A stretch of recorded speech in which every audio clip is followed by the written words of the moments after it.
काली देव में भगवान जैसे ही पहुंचे, उस दिन भगवान ने बहुत सुंदर श्रृंगार किया था।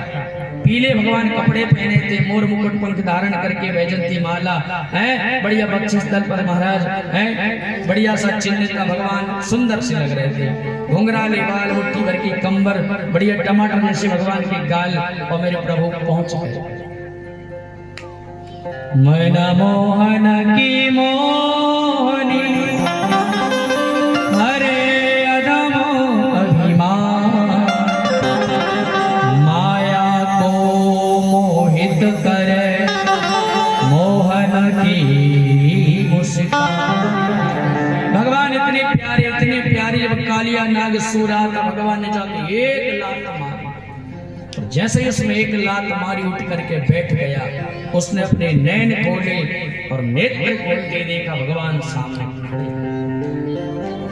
इतनी सुंदर उसकी छवि, इतनी प्यारी झांकी उन भगवान की देख करके महाराज वो तो मोहित हो गया। विचार करने लगा कि कितना सुंदर बालक है। अच्छा सुनो, इतना सुंदर है, पर अब तक ये जिंदा कैसे है? हलाहल विष उसमें भरा हुआ है, जहर उस पानी में है, ये बालक जिंदा कैसे है? उसको प्रेम हो गया कि इस बालक को मैं छोड़ दूं।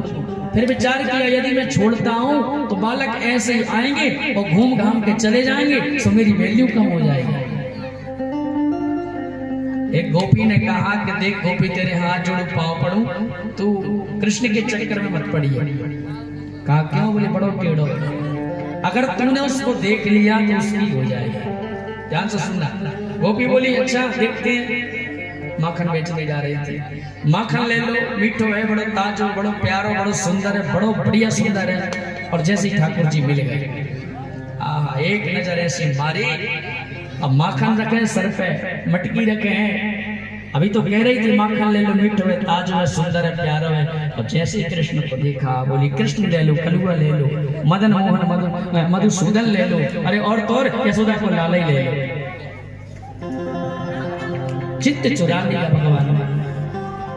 अब ये देवांगनाएं, अप्सराएं, प्रजांगना ये तो घायल हो गई, मूर्छित हो गई। और भगवान की छवि ऐसी है कि कालिया नाग जो सर्प है, सांप को क्या पता अच्छा और बुरा, उसका काम है डसना, वो भी भगवान के ऊपर मोहित हो गया। सुन लो मेरे श्याम शैलो,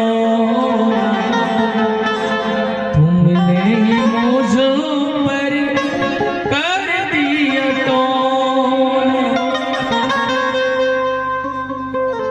भगवान ने कहा कि अब क्या किया जाए, ये मोहित हो गया। तो प्रभु ने फिर आवेश में आके एक लात और मार दी। जब एक लात आकर के और मारी, भगवान ने बड़े जोर से चरण प्रहार किया, तो कालिया नाग को गुस्सा आ गया। भगवान को उसने लपेट लिया। मेरे प्रभु ने जब शरीर फुलाया तो उसने छोड़ दिया। भगवान छलांग लगाकर फनों के ऊपर खड़े हो गए। और मेरे प्रभु ने कहा ज्यादा देर मुझे यहाँ लीला करनी नहीं है। तो भगवान ने जोर जोर से चरण प्रहार किया।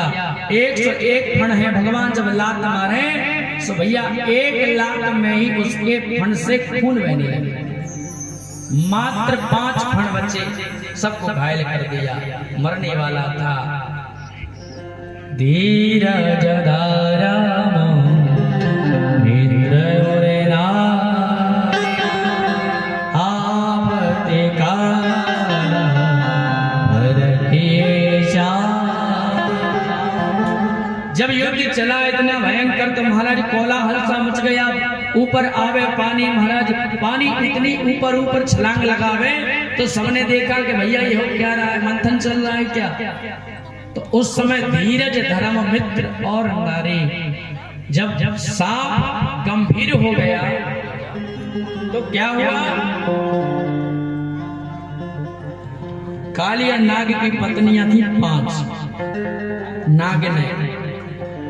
और नागिनों ने देखा कि हमारे पति के ऊपर भगवान श्री कृष्ण चरण प्रहार कर रहे हैं, साथ ये प्राण ले लेंगे। सोई आकर के भगवान के सामने बड़ी मीठी वाणी बोली,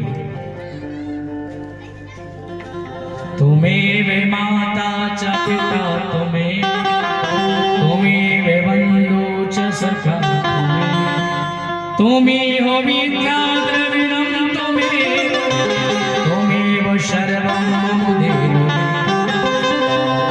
नागिन ने बड़े प्रेम से बोली प्रभु, हमने सुना है आपने उत्तरा के गर्भ में जाकर के उसके गर्भ की रक्षा करी, आपने अभिमन्यु को बचाने का प्रयास किया, आपने भीष्म पितामह से अर्जुन को बचा लिया, आपने कौरवों के प्रभाव से पांडवों को बचा लिया। हमने सुना है कि आपने मरे हुए पुत्र को सांदीपनी गुरु के आश्रम में जाकर के मरे हुए पुत्र को आपने जिंदा किया है। तो हमने सुना है कि आप प्राण दान भी दान में दे देते, प्राणों को भी आप दान कर देते। भगवान बोले क्या कहना चाहती हो? तो नाग ने फिर बोली हमने सुना है कि जिनके ऊपर आपके चरणों की कृपा हो जाए उन्हें संसार में कहीं भी भय नहीं। राम सिया राम सिया राम जय जय राम।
बुझती न बुझा